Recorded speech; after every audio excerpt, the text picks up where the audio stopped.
Lizzie présente Private Eye, une nouvelle de R.J. Ellory, traduit de l'anglais par Fabrice Pointeau. Issue du recueil Regardez le noir, établi sous la direction de Yvan Faute, lu par Julien Châtelet.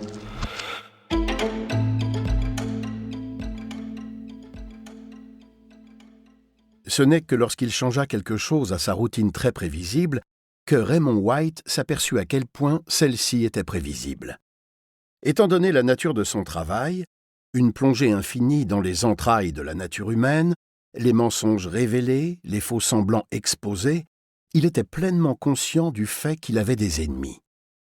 S'il était complètement honnête avec lui-même, chose qui ne se produisait que très rarement, il savait que même ses amis n'étaient pas dignes de confiance.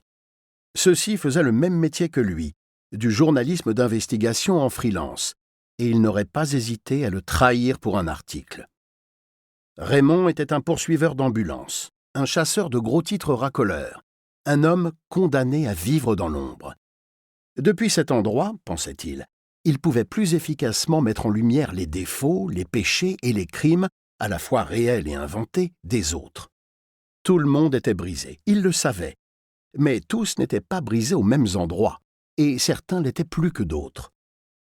Raymond avait une philosophie, bien entendu, et même si cette philosophie aurait pu être mise en pièces par quiconque serait doté d'un minimum de morale et d'intelligence, elle lui rendait néanmoins bien service.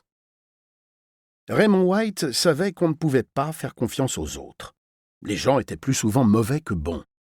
On devinait quand il mentait car il bougeait les lèvres.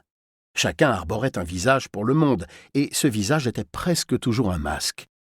Chacun interprétait la vérité à sa façon. Et la vérité devait simplement être vraie pour soi-même, même si c'était un pur mensonge. C'était aussi simple que ça. Raymond ne devait rien à personne, et il n'attendait rien en retour. Des sales trucs se produisaient, et ils arrivaient à tout le monde. Le public avait soif de ragots, de rumeurs, de scandales et de controverses, et rares étaient ceux qui avaient la force de caractère nécessaire pour étancher cette soif. Raymond la possédait. Et même si nombre de personnes n'auraient pas compris la détermination et le courage qu'exigeait cette vocation, ils n'avaient pas besoin qu'elles le comprennent. Leur opinion ne comptait pas. En tout cas, Raymond ne doutait pas de la bassesse de l'être humain moyen. On pouvait le qualifier de cynique, de pervers, de tordu. Ça n'avait aucune importance. Il l'avait vu de ses yeux. Il avait sondé les profondeurs de la dépravation humaine. Et celle-ci était sans borne. Il avait interviewé des violeurs et des assassins, des sociopathes, des pyromanes, des kidnappeurs, des tueurs d'enfants, des nécrophiles et des pédophiles. De la bouche de ces sinistres individus, il avait entendu 1000 histoires déchirantes d'enfance négligée, d'abandon, de victimisation, de maltraitance rituelle et de violence domestique.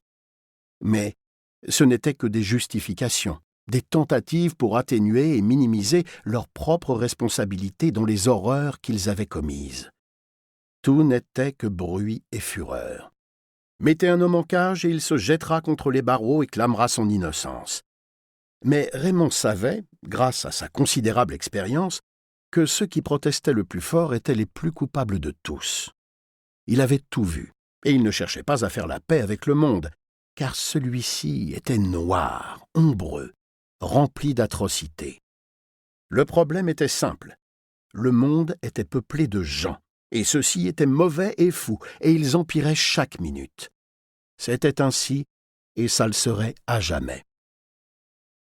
Pour un homme dont le nom était White, il ne voyait pas grand-chose hormis de la noirceur. La femme de Raymond était la patience incarnée. Elle s'appelait Carole et aimait l'homme dont elle pensait qu'il existait encore parmi les ténèbres et les ombres qui emplissaient son cœur. Elle estimait que tomber amoureux était à la fois un acte du présent et de l'avenir. On tombait amoureux de la personne devant soi, mais aussi de celle qu'on pensait qu'elle deviendrait peut-être. Évidemment, parfois on ne devenait pas cette personne. Parfois on devenait meilleur. Mais la plupart du temps, on ne changeait pas. Rarement peut-être, mais presque inévitablement, on devenait quelqu'un de pire. C'était alors que l'amour était mis au défi. C'était alors que la dévotion et le devoir remplaçaient... Nous espérons que vous avez apprécié cet aperçu. Pour continuer à écouter ce livre audio sur Google Play Livres, utilisez le lien dans la description de la vidéo.